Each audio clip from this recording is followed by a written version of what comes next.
Hi grade 7! Our topic for today is solving problems involving sets with the use of Venn diagram, and it was based in Mathematics 7, Quarter 1, Module number 2.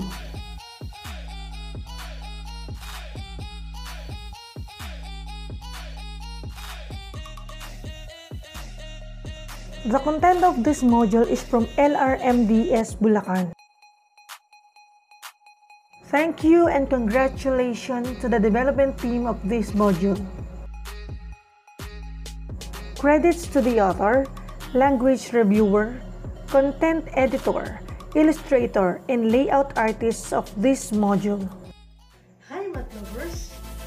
Are you ready? Let's learn! Have fun! It's mathematics, it's fun!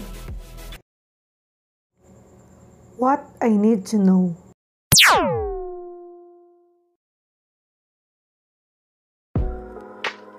This module encourages you to solve problems involving set with the use of Venn diagram.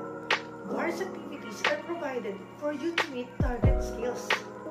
At the end of this module, you are expected to define Venn diagram as in using mathematics.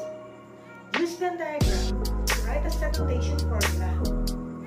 Identify the steps in solving problems involving sets with the use of Venn diagram. And apply the steps in solving problems in solving sets with the use of Venn diagram. What I know.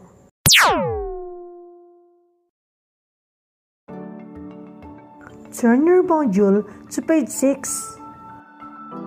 Let's answer our pre-test. Shown in the Venn diagram below are the names of the students of high school class by sets, according to the definition of sets. What's in?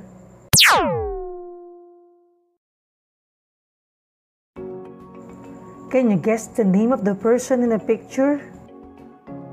To find the answer, you can now use the given clue to arrange the jumbled letters.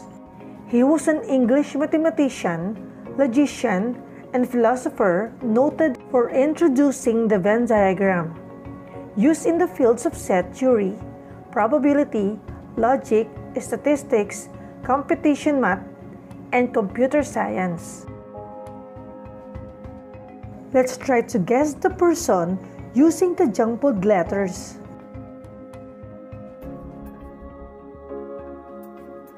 Where do we need to place letter H? How about J? N? O? Yes, we have John. How about N? E? V? And N? Yes, he is John Venn. What's new?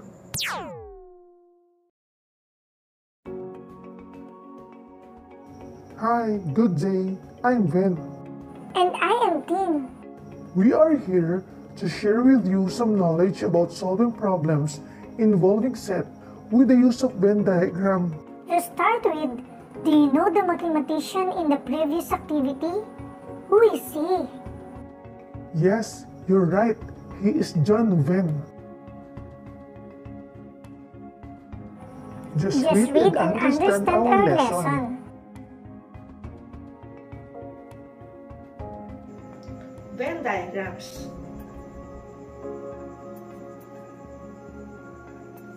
Use circles to represent the sets and to illustrate the relationship between the sets.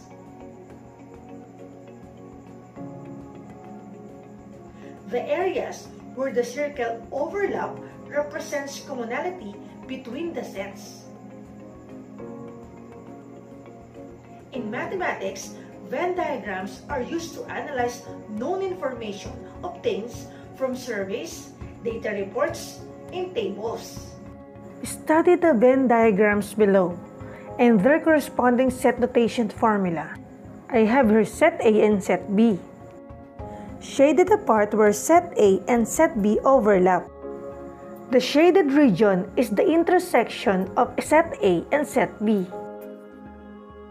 So set A intersects set B.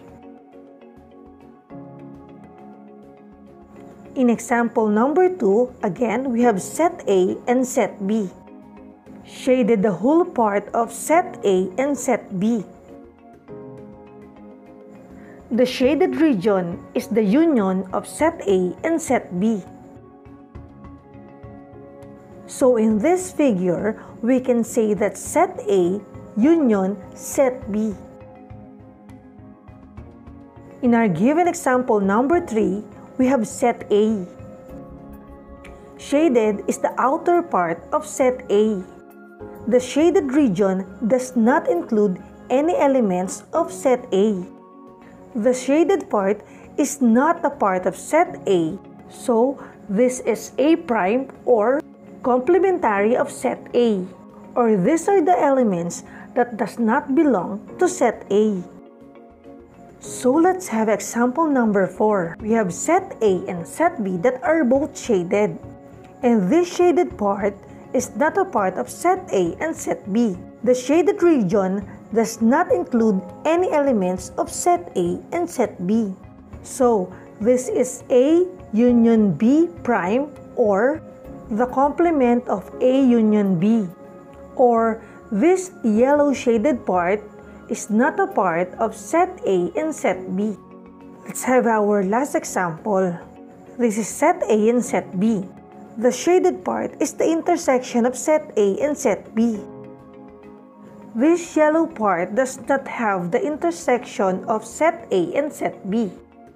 The shaded region does not include any elements that both belong to set A and set B. So this is A intersect B prime, or the complement of A intersect B.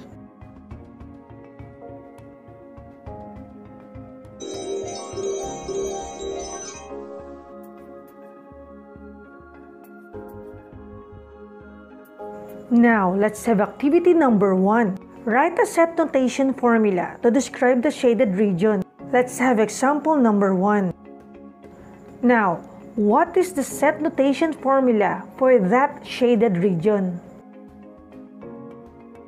Yes, correct. A prime or complementary of X. Now, let's have example number 2.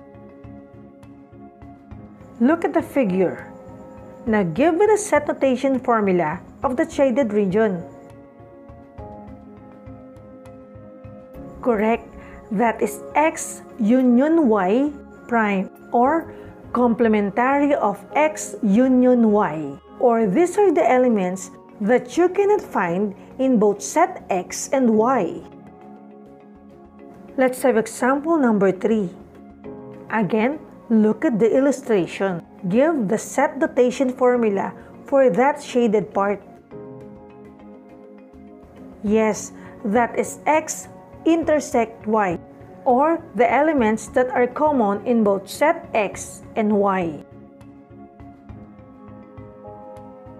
Let's proceed to example number 4. Now look at this illustration. Then give me the set notation formula. Correct, that is X intersect Y prime, or the complementary of set X intersect Y. Finally, let's have example number 5. Again, give the set notation formula of this figure. Yes, that is X union Y.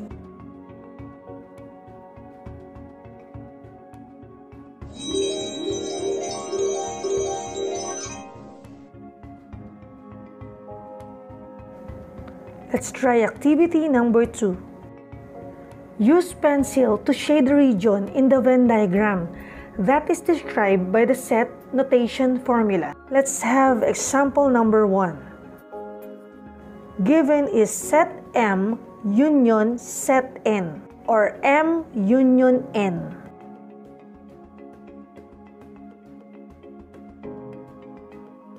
we need to shade the whole region of set M and set N. Because when we say union, all the elements. Now let's have example number 2. We need to shade M union N prime. First, we need to shade M union N. So all the remaining parts are M union N prime. We will shade all the region except set M and set N. Let's try example number 3.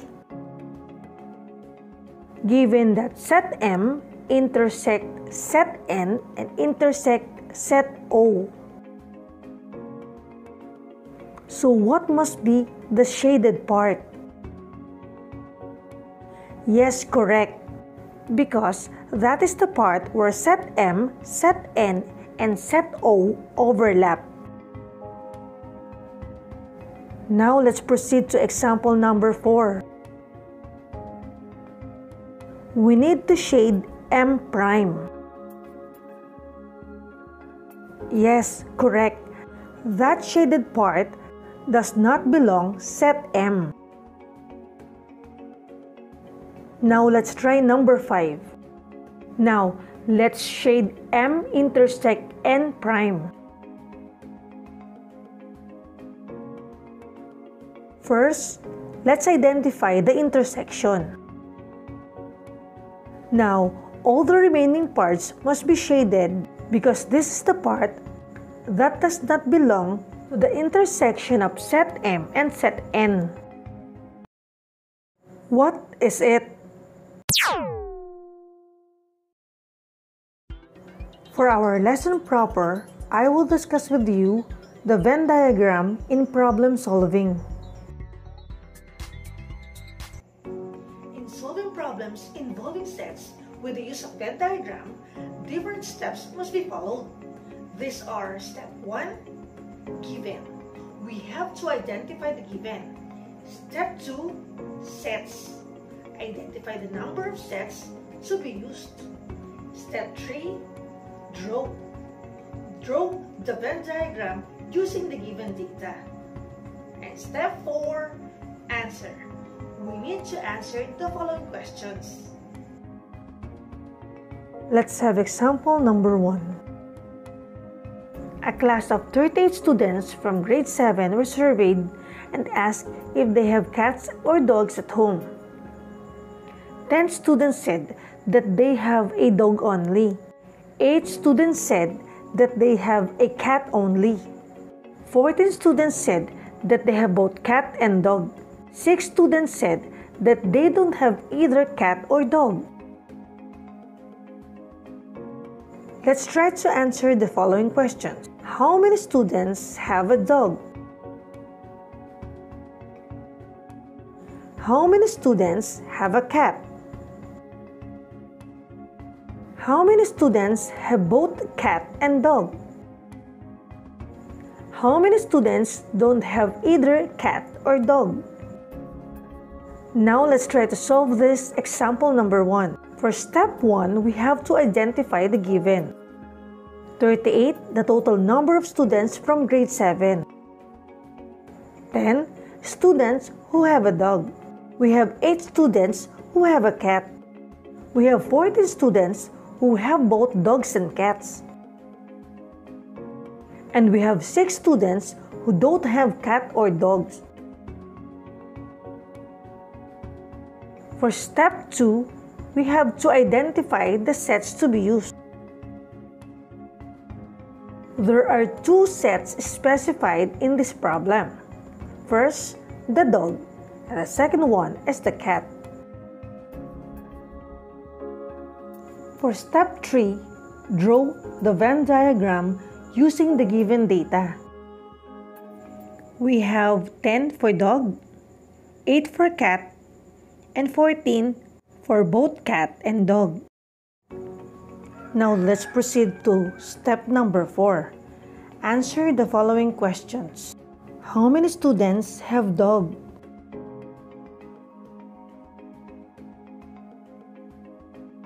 We have 10 students with dog. We have 14 students with both dog and cat. A total of 24 students have dog. For letter B, how many students have cat?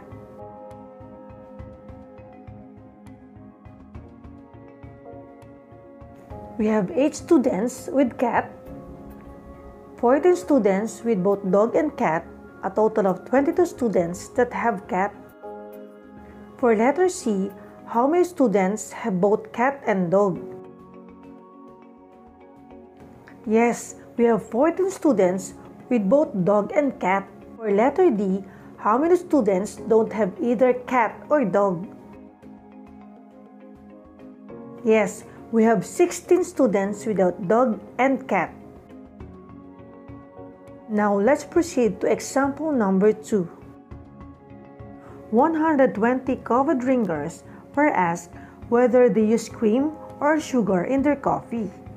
55 of them use sugar. 36 of them use cream. 16 of them use both sugar and cream. Here are the following questions. For letter A, how many coffee drinkers use sugar? For letter B, how many coffee drinkers use sugar but not cream? For letter C, how many coffee drinkers use cream? And for letter D, how many coffee drinkers use cream but not sugar? Now let's answer problem number 2. Step 1. Identify the given. We have 120 total number of coffee drinkers. We have 55 coffee drinkers who use sugar. There are 36 coffee drinkers who use cream. And there are 16 coffee drinkers who both use sugar and cream. For step 2, identify the number of sets to be used. There are 2 sets specified in this problem, the cream and the sugar.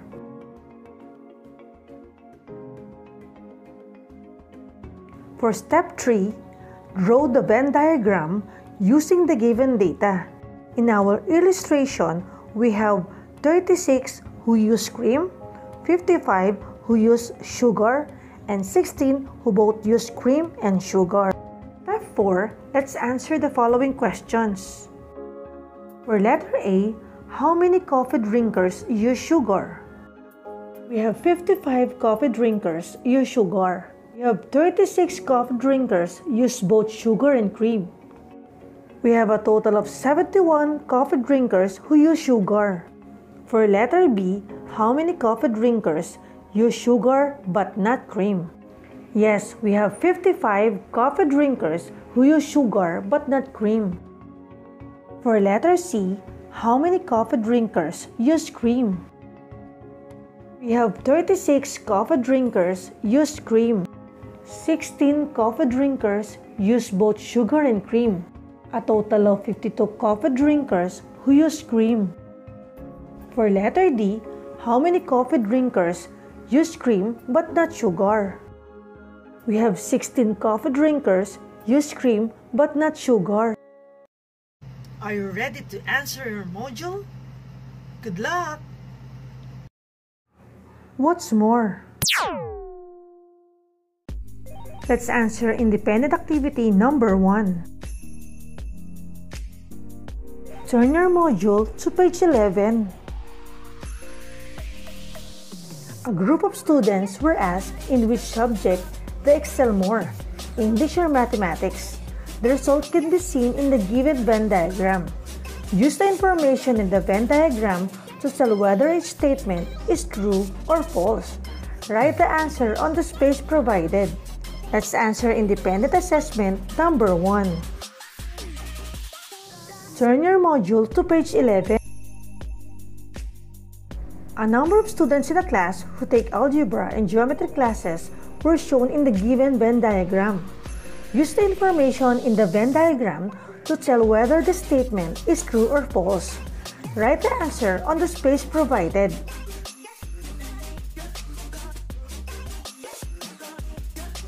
Let's answer independent activity number 2. Turn your module to page 12. Complete the Venn diagrams using the data found in each problem sets. Independent assessment number 2. Turn your module to page 12.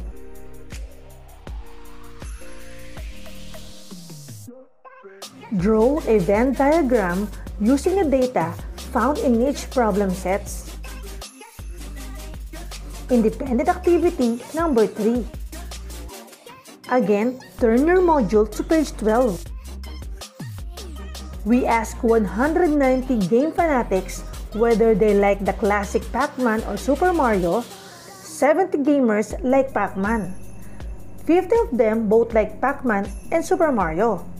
30 do not like Pac-Man nor Super Mario. Complete the Venn diagram, then answer the following question. Independent assessment number 3. Turn your module to page 12. We asked 95 children what they like to do most in their free time, watching TV or playing games. 50 children like watching TV. 20 of them like playing games. 40 of them both like watching TV and playing games. Draw a Venn diagram, then answer the following question.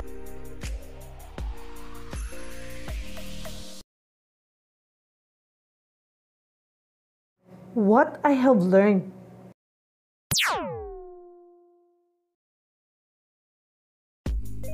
What I have learned. Turn your module to page 13. I have learned that solving problems involving set with the use of Venn diagram. The steps in the following problems involving set with the use of Venn diagrams are: what I can do. What I can do. Now turn your module to page 13. Complete the Venn diagram below by giving examples of 4 animals living in land, 4 animals living in water, and 2 animals living in both land and water. Assessment. Turn your module to page 13. Let's answer the post-test. Read the problem below, then answer the questions that follow. Additional activity.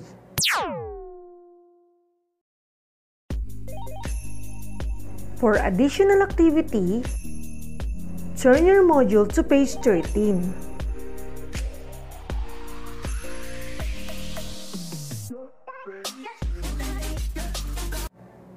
References.